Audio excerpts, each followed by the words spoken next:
I was sitting in my late father's boardroom when my older brother, Connor Tate, slid a stack of papers across the polished table and calmly announced to the executives that I was emotionally unfit, paranoid, and mentally unstable. He said it like he was reading the weather forecast, no emotion, no hesitation, just cold precision. The room went silent. I felt every eye on me as he claimed I'd been hallucinating threats and unable to manage stress, all because he wanted full control of our father's manufacturing empire. The executives shifted in their seats. Some looked at me with pity. Others with suspicion. My stomach twisted as Connor continued his performance, voice steady and convincing. And worst of all, he had convinced most of the board to believe him. But the moment that truly shattered me was when he leaned back in his chair, folded his hands, and said with perfect calm, "I'm doing this for her own good." As if destroying me was charity. As if our father's dying wish to run the company together meant nothing to him. My name is Frankie Tate, and in that moment, my life exploded. I barely made it to the elevator before my hands started shaking. The metal doors closed, and I collapsed against the wall, my reflection staring back at me in the polished surface. My phone buzzed incessantly. Text messages from colleagues, some concerned, others probably already spreading gossip. "Are you okay? What happened in there? Is it true?" I couldn't answer any of them. My mind raced through everything Connor had said. Emotionally unstable. Paranoid. Hallucinating threats. Each word was a knife, carefully placed to cut deepest. How could my own brother, the person I grew up trusting, betray me so publicly and so completely? We'd played together as kids. We'd mourned our father together just 6 months ago. Or at least I thought we had. Now I realized he'd been mourning the obstacle between him and total control. The elevator reached the ground floor. I stepped out into the lobby, forcing my spine straight, my face calm. People were watching. They were always watching now. I walked to my car with measured steps, refusing to give anyone the satisfaction of seeing me crumble. The board meeting happened 3 days later. I sat at the far end of the conference table while Connor presented his case with practiced ease. He had documents, he claimed, showing erratic behavior patterns. He had witness statements from employees who'd supposedly seen me having outbursts. He even had emails I'd allegedly sent at 3 in the morning, filled with paranoid ramblings about corporate sabotage. I listened to every word, my expression neutral, my hands folded calmly in my lap. The executives watched both of us, weighing his confident presentation against my composed silence. Finally, Theodore Brennan, our longest-serving board member, cleared his throat. "These are serious allegations, Connor. But they require serious proof." Connor nodded eagerly. "Which is why I'm suggesting a professional psychological evaluation. Independent, thorough, conclusive. For Frankie's own protection and for the company's future." The room murmured in agreement. Theodore turned to me. "Frankie, would you consent to such an evaluation?" I met his gaze steadily and smiled. "Absolutely. I welcome it." Connor's eye twitched slightly. Good. He'd expected resistance, tears, or anger. Instead, I'd given him nothing but calm agreement. That night, I sat in my apartment reviewing the company files I'd quietly copied weeks ago. I wasn't paranoid, despite Connor's claims. I was observant. And what I'd observed over the past 3 months was a pattern of subtle changes. Contract amounts that didn't match original proposals. Meeting minutes that had been altered after the fact. Small financial discrepancies that individually meant nothing but together painted a troubling picture. I'd started documenting everything the moment I noticed the first irregularity. Every email, every contract, every financial statement. I kept copies at home, backed up in 3 separate locations. My father had taught me that lesson years ago. Trust, but verify, he'd said. And always keep your own records. I pulled out my laptop and opened a folder labeled Maintenance Schedules, a deliberately boring title that no one would bother opening. Inside were hundreds of documents showing a very different story than the one Connor was telling. I wasn't unstable. I was prepared. And if he wanted to play this game, I was going to win. The psychological evaluation was scheduled for the following Tuesday with someone named Carter Hayes. I arrived 15 minutes early, dressed professionally but not aggressively. Business casual, approachable, stable. Everything Connor claimed I wasn't. The office was in a modern building downtown, all glass and steel. Hayes met me in the waiting room, a man in his 50s with kind eyes and a firm handshake. "Miss Tate, thank you for coming. I understand this situation is difficult." I smiled warmly. "Please, call me Frankie. And I appreciate your time. I want to clear this up as much as everyone else does." We settled into his office, a comfortable space with soft lighting and contemporary art on the walls. Hayes explained the process, a combination of interviews, standardized psychological tests, and behavioral observations over several sessions. I answered every question honestly and thoroughly. Yes, I'd been stressed since my father's death. Yes, I'd had disagreements with Connor about company direction. No, I'd never hallucinated anything. No, I wasn't paranoid, though I had noticed some concerning financial irregularities. Hayes took notes, his expression neutral and professional throughout. During the second session, Hayes asked about my relationship with Connor. I chose my words carefully, staying factual and avoiding emotion. We were close growing up. He's 4 years older, so he often took a protective role. After our father died, things changed. He started making decisions without consulting me, despite Dad's will stating we should run the company together. Hayes leaned forward slightly. "How did that make you feel?" "Concerned," I replied honestly. Not because I doubted Connor's abilities, but because our father specifically wanted us to collaborate. When I raised questions about certain financial decisions, Connor became defensive. Then dismissive. Eventually, he started suggesting I was too emotional to handle the pressure of leadership. I pulled out my phone and showed Hayes a text message from Connor, dated 2 months earlier. "You're being paranoid again, Frankie. Maybe you should take some time off." Hayes read it carefully, then made a note. "And how did you respond to this suggestion?" I smiled slightly. I increased my documentation. If I was going to be called paranoid, I wanted to make sure I had evidence of what I was seeing. By the third session, I noticed Hayes's questions were shifting. Instead of asking about my behavior, he started asking about Connor's. "How does your brother typically handle conflict? Does he often accuse others of being emotional or irrational? Have you noticed any patterns in how he responds when his decisions are questioned?" I answered truthfully, providing specific examples. The time Connor had blamed a failed product launch on the marketing director's incompetence, only for us to discover later that Connor had cut the marketing budget without telling anyone.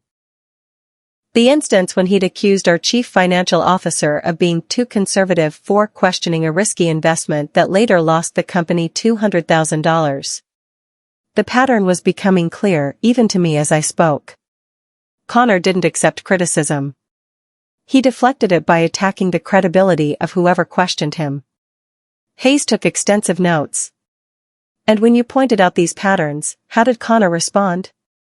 I met his gaze steadily. "He told the board I was becoming paranoid and unstable. Which is why we're here." The evaluation continued over 2 weeks.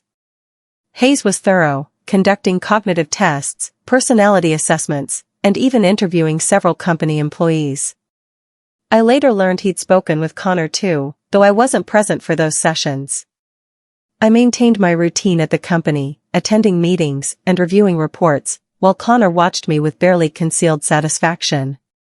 He thought he'd won. He thought the evaluation was just a formality before I'd be pushed out. What he didn't know was that Hayes had started investigating him. I discovered this by accident when I overheard Theodore Brennan talking to another board member in the hallway. "Hayes wants to review the financial statements Connor submitted. Says something doesn't add up with the timeline."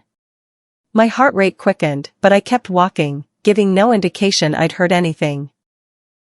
That night, I went through my copied files again, creating a detailed timeline of every discrepancy I'd found. If Hayes was looking at the finances, I wanted to be ready with my own analysis. Not to volunteer it, that would look too aggressive. But to have it available if asked. The call came on a Thursday afternoon. Hayes wanted to meet with me again, this time at his office after hours. His tone was professional but urgent. I arrived at 7, finding the building nearly empty. Hayes greeted me at the door, his expression serious. "Frankie, thank you for coming. I need to ask you some additional questions about the financial documents Connor submitted as evidence of your instability." I sat down, my hands folded calmly despite my racing pulse. "Of course." Hayes spread several papers across his desk. They were email chains Connor had provided, supposedly showing me making erratic financial decisions and sending paranoid messages about company funds being misappropriated. "Do you recognize these?" I leaned forward, studying them carefully. My breath caught. "These are altered. Look at the timestamps. This one is supposedly from March 15th, but we were at a company retreat that entire day. I couldn't have sent a 3-page email at 2 in the morning because I was sharing a hotel room with our operations manager." Hayes made a note. "Can you prove that?" I pulled out my phone, showing him photos from the retreat, complete with timestamps and GPS data. Hayes's expression darkened. "I need you to be completely honest with me, Frankie. Do you have any other documentation that might contradict Connor's submitted evidence?" I hesitated for only a moment before making my decision. "I have copies of the original financial statements and contracts. The ones before they were modified." Hayes's eyes sharpened. "Modified?" I nodded slowly. "About 3 months ago, I noticed small changes in documents I'd reviewed previously. Numbers that didn't match my notes. Contract terms that had been altered. I thought I was mistaken at first, that maybe I'd remembered wrong. But then I found an original version of a supplier contract in the archived files. It was different from the current version in our active database. I pulled out a USB drive I'd started carrying everywhere. I made copies. Lots of copies. Because if I was going to be called paranoid, I wanted evidence that I wasn't imagining things." Hayes took the drive carefully, as if it were explosive. "This could be very important, Frankie. I'll need to verify these against the official company records." I met his gaze. "That's exactly what I was hoping you'd say." For the first time since Connor's boardroom ambush, I felt hope. Real, solid hope that the truth might actually matter. Hayes spent the next week conducting what I later learned was a forensic review of the company's financial documents. He brought in an independent auditor and a digital forensics expert. The board was informed that the evaluation was taking longer than expected due to additional complexities that required expert analysis. Connor grew increasingly agitated. I watched him during meetings, noticing the subtle signs of stress. He checked his phone constantly. His left eye developed a slight twitch. He snapped at his assistant over minor issues. Theodore Brennan noticed too. I caught him watching Connor with a thoughtful expression during one particularly tense executive session. The other board members started whispering in corners, conversations that stopped abruptly when either Connor or I approached. The company rumor mill was working overtime. Some people thought I was about to be fired. Others whispered that something bigger was happening. I kept my head down and my work impeccable. Every report I submitted was thorough and accurate. Every meeting I attended, I was prepared and professional. I was building a track record of stability while Connor was slowly unraveling. The breaking point came during a routine finance review. Connor was presenting the quarterly projections when Theodore interrupted him. "Connor, can you explain why the numbers in this presentation don't match the preliminary report you sent us last week?" Connor's face flushed. I made some adjustments based on updated data. Theodore's expression remained neutral. Updated data that improved projections by 15% in a week? That's remarkable. The sarcasm was subtle but unmistakable. Connor's jaw tightened. Are you questioning my analysis? I'm questioning the inconsistency, Theodore replied calmly. As should we all. The room went silent. Connor looked around, expecting support, but found only uncomfortable faces. He turned to me, his expression suddenly accusatory. This is exactly what I've been talking about. Frankie has been poisoning the board against me, spreading paranoid conspiracy theories about document manipulation. I didn't rise to the bait. Instead, I looked directly at Theodore. I haven't spoken to any board member about my concerns. I provided all my documentation exclusively to Carter Hayes as part of the evaluation process. Connor's face went pale. He realized his mistake. I'd just confirmed that there was documentation, and that it contradicted his narrative. Hayes's final report arrived the following Monday. The board called an emergency meeting for that afternoon. I dressed carefully, choosing a navy suit that was professional without being aggressive. When I entered the boardroom, Connor was already there, looking confident despite the previous week's tension. He actually smiled at me. That's when I knew he hadn't realized yet how badly he'd miscalculated. Theodore began the meeting by thanking Hayes for his thorough evaluation. Hayes, who'd been invited to present his findings, stood at the head of the table. I was asked to evaluate Frankie Tate's psychological fitness to serve as co-leader of this company. After extensive testing, interviews, and investigation, I can conclusively state that Miss Tate shows no signs of mental instability, paranoia, or emotional unfitness. Connor started to interrupt, but Theodore raised his hand. Let him finish. Hayes continued, his tone growing harder. However, my investigation revealed significant concerns about the credibility of the evidence submitted to support the initial allegations. Multiple documents appear to have been altered or fabricated. Financial statements show signs of manipulation. And several witness statements contain factual impossibilities that suggest coaching or coercion. The room erupted in whispers. Connor shot to his feet. This is ridiculous. Those are legitimate company documents. Hayes pulled out a laptop and projected a document onto the screen. This is an email chain you submitted, supposedly showing Frankie making erratic financial decisions. Note the timestamp. March 15th at 2:37 in the morning. He clicked to the next slide. This is the company retreat attendance log, showing that Frankie was 200 miles away at a mandatory executive retreat that night, sharing a room with the operations manager. He clicked again. These are the original financial statements from January through March. And these, another click, are the versions currently in the company database. Notice the differences? Amounts have been changed. Contract terms modified.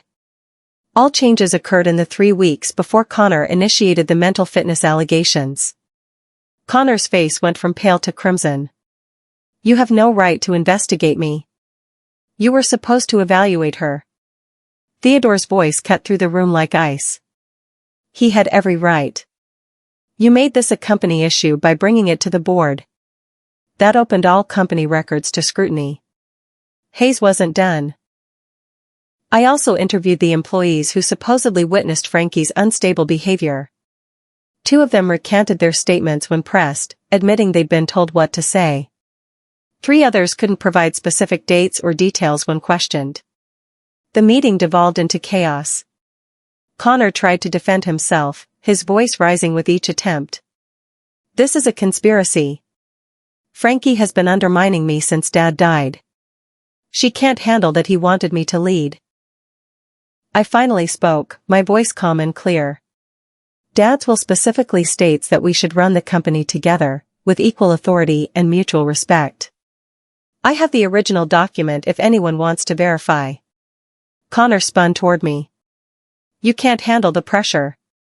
You've always been the weak one, the emotional one. Dad knew it, I know it, everyone knows it.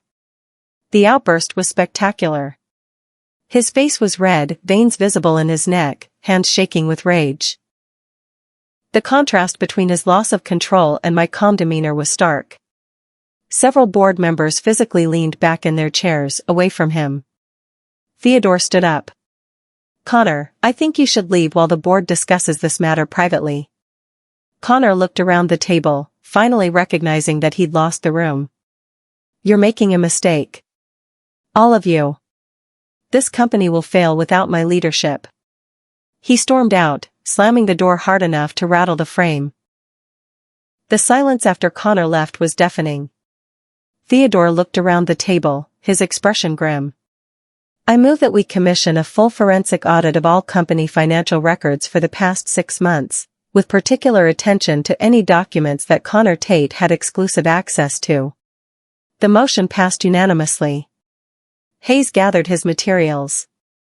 "My professional recommendation is that Connor Tate should be placed on administrative leave pending the results of the audit. His behavior today demonstrates significant emotional instability and poor judgment." The irony wasn't lost on anyone. Theodore turned to me. "Frankie, I apologize on behalf of this board. We should have investigated more thoroughly before allowing this to go as far as it did." I nodded, accepting the apology with grace. "I understand. Connor can be very convincing. That's what made his betrayal so effective. And expensive, I thought." The evaluation alone had cost the company $15,000. But it was worth every penny to expose the truth. The board voted to place Connor on immediate administrative leave. I was asked to assume full operational control until the audit was complete. As I left the boardroom that evening, I felt lighter than I had in months. The forensic audit took 3 weeks. What they found was worse than anyone expected. Connor had been systematically moving money from company accounts to shell corporations he controlled. Small amounts at first, only a few $1,000s. But over 18 months, he'd embezzled nearly $800,000. He'd also been manipulating contracts with suppliers, accepting kickbacks for steering business to companies that overcharged us. The altered financial documents weren't just about framing me. They were covering up his theft. When confronted with the evidence, Connor initially tried to deny everything. Then he tried to blame me, claiming I was actually the one who'd stolen the money and was now framing him. But the paper trail was too clear. The shell corporations were registered in his name. The kickback payments went to his personal accounts. The altered documents had been changed from his computer using his login credentials. The board had no choice. They terminated Connor's employment immediately and filed a police report. The district attorney's office opened a criminal investigation. Our company's lawyers initiated a civil lawsuit to recover the stolen funds. The local business press picked up the story within days. Manufacturing heir accused of embezzlement and fraud. The details were salacious enough to generate significant attention. Connor's attempt to frame me as mentally unstable became a key part of the narrative, painting him as not just a thief but a manipulative sociopath willing to destroy his own sister. I gave one carefully prepared statement to the press: "I'm deeply saddened by my brother's choices. My focus now is on honoring our father's legacy by running this company with integrity and transparency." That simple statement did more for my reputation than any amount of self-defense could have. I looked composed, professional, and more concerned about the company than about revenge. Meanwhile, Connor was photographed outside the courthouse looking disheveled and angry, yelling at reporters. The contrast was perfect. Our clients started reaching out, concerned about company stability. I personally called each major account, assuring them that operations were continuing smoothly and that we'd implemented new financial controls. Several actually increased their orders, impressed by my handling of the crisis. The company's stock price, which had dipped during the initial scandal, recovered and then climbed higher than it had been in a year. Connor's trial was scheduled for 6 months later. In the meantime, the company moved forward. I restructured the financial department, bringing in new controls and oversight. I established a whistleblower policy, so employees could report concerns without fear of retaliation. I held town halls to address employee concerns and rebuild trust. The board formally voted to name me sole CEO, a position I'd never actually wanted but now felt ready to accept. Theodore pulled me aside after that meeting. "Your father would be proud.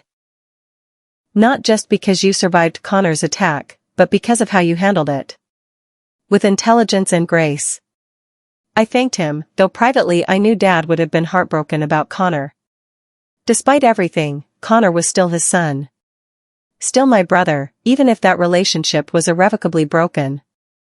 Mom called me sometimes, crying about what Connor had done.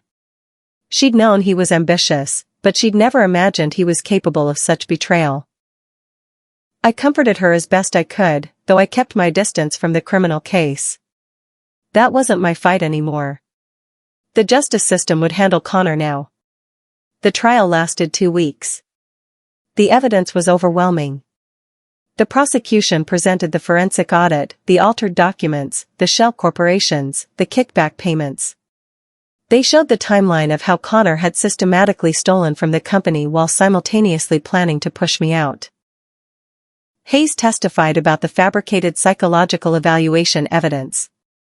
Several employees testified about being pressured to make false statements about my behavior. The defense tried to argue that Connor had been under extreme stress after our father's death, that he'd made poor decisions but hadn't acted with criminal intent. The jury deliberated for less than 4 hours. Guilty on all counts. Fraud, embezzlement, falsifying business records. The judge sentenced him to 5 years in prison and ordered him to pay restitution of $800,000 plus damages. I didn't attend the sentencing. I was at the company, reviewing expansion plans with the board. When my assistant told me the verdict, I simply nodded and returned to the presentation. There would be time to process my feelings later. Right now, I had a company to run. That evening, alone in my apartment, I finally let myself feel everything. Grief for the brother I thought I knew. Anger at his betrayal. Relief that the truth had prevailed. And underneath it all, a deep sadness that our father hadn't lived to see how badly his dream of us running the company together had failed. 6 months after the trial, the company was thriving. We'd secured 3 major new clients. Employee satisfaction scores had increased by 30%. Our profit margins were the healthiest they'd been in 5 years. I'd implemented the changes my father had wanted but Connor had blocked. A mentorship program for young employees. A profit-sharing plan. Investment in new equipment and technology. The manufacturing floor hummed with productivity, workers engaged and motivated. I walked through the facility regularly, learning names, asking about their families, listening to their suggestions for improvements. It was everything Connor had claimed I couldn't do. Lead without emotion. Make tough decisions. Earn respect through competence rather than fear. I proved him wrong about every single accusation he'd made. The board asked me to consider going public with the company, selling shares to raise capital for expansion. I agreed to explore the option, though I insisted on maintaining family majority control. This was still my father's legacy. Still his dream, even if I was now carrying it forward alone. Theodore retired from the board, naming me as his recommended successor for chairman. At the ceremony honoring his service, he told the story of how close the company had come to disaster under Connor's leadership. "Frankie saved this company," he said. "Not just from financial fraud, but from the kind of toxic leadership that destroys organizations from within." I received a letter from Connor 18 months into his sentence. It sat on my desk for 2 days before I opened it. The letter was short. He didn't apologize. Instead, he tried to explain, to justify, to make me understand why he'd done what he did. "You were always Dad's favorite," he wrote. The brilliant one. The one he really wanted to succeed him. I was just the oldest, expected to lead because of birth order, not because I was actually better. Everything I did was to prove I deserved that position. That I was worthy of the legacy. I read it twice, then filed it away without responding. Connor still didn't understand. Our father hadn't had a favorite. He'd wanted us to lead together because we complemented each other. Connor's boldness balanced by my caution. His charisma supported by my analytical skills. But Connor had been so consumed by competition that he'd destroyed the very thing he claimed to want. Mom asked if I'd visit him. I declined. Maybe someday, I told her. But not yet. I need to focus on the future, not the past. She understood, or at least she said she did. The family was fractured, probably permanently. But families, like companies, could survive even devastating splits. They just looked different afterward. 3 years after Connor's conviction, I was invited to speak at a business leadership conference. The topic was crisis management and ethical leadership. I almost declined. Public speaking wasn't my strength, and I didn't enjoy being in the spotlight. But my assistant convinced me it was important. People need to hear your story, she said. Not the sensational parts about your brother, but how you rebuilt trust and moved the company forward. So I agreed. The conference was held downtown in a massive convention center. My session was scheduled for late afternoon, after most of the keynote speeches. I expected maybe 50 people to attend. Instead, the room was packed with over 300 attendees. I talked about the importance of documentation, of trusting your instincts when something feels wrong. About the difference between paranoia and observation. About maintaining composure under attack and letting truth be your defense. During the question and answer session, a young woman raised her hand. How did you keep from becoming bitter? How did you forgive? I considered the question carefully. I'm not sure I have forgiven, not completely. But I've chosen not to let his betrayal define me. Bitterness would only give him continued power over my life. So instead, I focus on building something worth preserving. The company celebrated its 75th anniversary the following year. It was a major milestone, made more significant by everything we'd survived. I organized a celebration at the manufacturing facility, inviting employees, their families, retired workers, and major clients. During my speech, I talked about my father's vision, about the values he'd instilled in the company, about resilience in the face of challenges. I didn't mention Connor by name, but everyone knew the story. The fact that we'd not only survived but thrived after such betrayal was itself a testament to the company's foundation. After the formal program, an older employee approached me. He'd worked with my father for 30 years before retiring. Your dad would be proud, he said, gripping my hand firmly. Not because you defeated your brother, but because you proved that integrity matters more than ambition. Those words meant more to me than any award or recognition. That evening, I stood on the factory floor after everyone had left, looking at the equipment, the product lines, the legacy my father had built. I'd saved it. Not through aggression or revenge, but through patience, preparation, and an unwavering commitment to truth. Connor had tried to paint me as weak, unstable, unable to lead. Instead, I'd shown the world exactly what real strength looked like. And in doing so, I'd become the leader my father always believed I could be. 5 years after Connor's initial betrayal, I sat in the same boardroom where he'd tried to destroy me. The company had doubled in size. We'd expanded into 3 new markets. Employee retention was at an all-time high. Our reputation in the industry was stronger than ever. I'd been named Businesswoman of the Year by the state's largest trade association. The award sat on a shelf in my office, next to a photo of my father. I thought about Connor sometimes, now released from prison and living quietly in another state. We hadn't spoken since his conviction. Maybe we never would. The brother I'd loved was gone, replaced by a stranger who'd valued power over family. But I'd stopped mourning that loss. Instead, I'd built something new. A company rooted in integrity. A leadership style based on competence rather than control. A legacy that honored my father's memory by refusing to compromise on values. even when challenged by the person who should have been my partner. Connor had tried to define me by his lies. He'd labeled me unstable, weak, paranoid.